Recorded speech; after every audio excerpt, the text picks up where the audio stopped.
ఈనాడు మేము రాష్ట్ర ప్రభుత్వాన్ని ప్రశ్నిస్తా ఉన్నాం. ఈ తెలంగాణ ప్రాంతంలో మొట్టమొదలు హైదరాబాద్ అనేది 13 గ్రామాలతో నిర్మాణమైంది.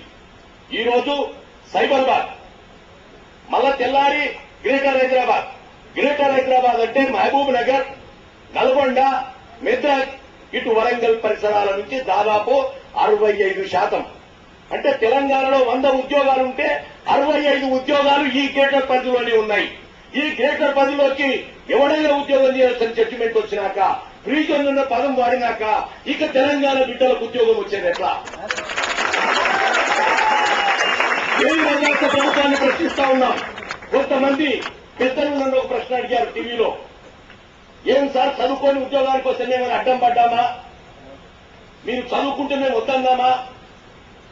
ఇదే న్యాయం, ఉద్యోగం చేయొద్దన్నారన్నారు. నేను ఆయనతో ఒప్పుకున్నాను. ఎస్, 100% మీ వాదన కరెక్ట్.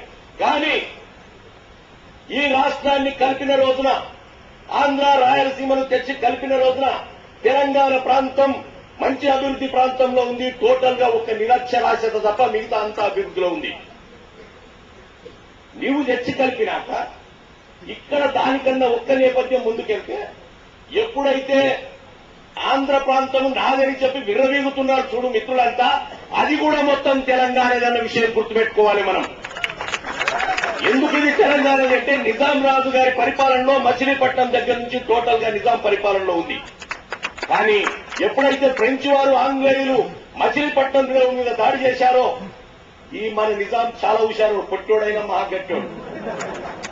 ఈ నిజాం రాజు గారు ఆనాడు చేసింది ఏమిటి అంటే, ఎప్పుడైతే వీళ్ళు దారిని వస్తున్నారో, ఇది పన్ను కింద గుంటూరు కృష్ణా జిల్లాలు ఇచ్చేసే పీడ అవుతుందని చెప్పి ఆ గుంటూరు కృష్ణా జిల్లాలు వాళ్లకు ఆంగ్లేయులకు ఇచ్చేశాడు.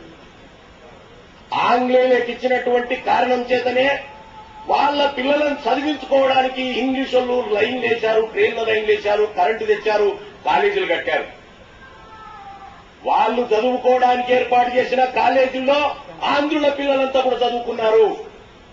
తెలంగాణ ప్రాంతంలో వాని ఎవడైతే విద్యార్థిగా ఈ రోజు ఉన్నాడో, వాని తాత టై కట్టుకొని స్కూల్కి వెళ్తుంటే, నా తాత సద్ది మూట కట్టుకొని పశువుల దగ్గరికి వెళ్ళాడు. ఈ తెలంగాణ ప్రాంతంలో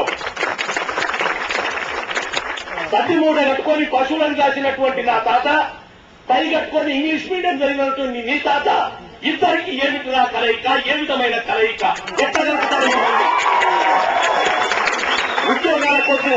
ఉద్యోగాల కోసం వచ్చిన రోజున, ఉద్యోగాల పరిస్థితి వచ్చిన రోజున ఆ ప్రాంతం నుంచి ఇంజనీర్లు, డాక్టర్లు వచ్చారు. తెలంగాణ ప్రాంతం నుంచి చపరాశీలు, నౌకర్లు గోచి కట్టుకొని వచ్చారు. అక్కడి నుంచి ఇంగ్లీష్ మాట్లాడేవాడు వచ్చాడు, ఇక్కడి నుంచి ఉర్దూ మాట్లాడేవాడు వచ్చాడు. ఏమిటి నీకు నాకు కలయిక? ఏ విధమైన కలయిక? ఇక్కడున్నటువంటి మిత్రులకు, నా విద్యార్థులకు ఒక్క ప్రశ్న. ఈనాడు పోలీస్ డిపార్ట్మెంట్ లో తెలంగాణ విద్యార్థులు, తెలంగాణ యువకులు లేరు అంటే కారణం ఏమిటి? నిన్నగాక మొన్న టీజీ వెంకటేష్ గారు ఒక టీవీలో నాతో మాట్లాడుతూ అడిగాడు, మీ వాళ్ళు ఒక్కరు పనికి రాలేదయా పోలీసు ఉద్యోగానికి అన్నాడు. నేను 100% కరెక్ట్ సార్, నేను ఒప్పుకుంటా. నా ఇంటెనక నుండి వాడేటటువంటి నదులు ఏవైతున్నాయో అవి తీసుకుపోయి 3 పంటలు పండించుకున్నటువంటి వాడిని నువ్వు, నీరు లేక వస్తున్న వాడిని నేను. 3 పంటల్లో ఒక పంట పౌష్టికారం నీ కొడుకు పెట్టావు, ఒక పంట హైదరాబాద్ లో పెట్టుబడి పెట్టావు, ఒక పంట కొట్టలు పెట్టుకున్నావు.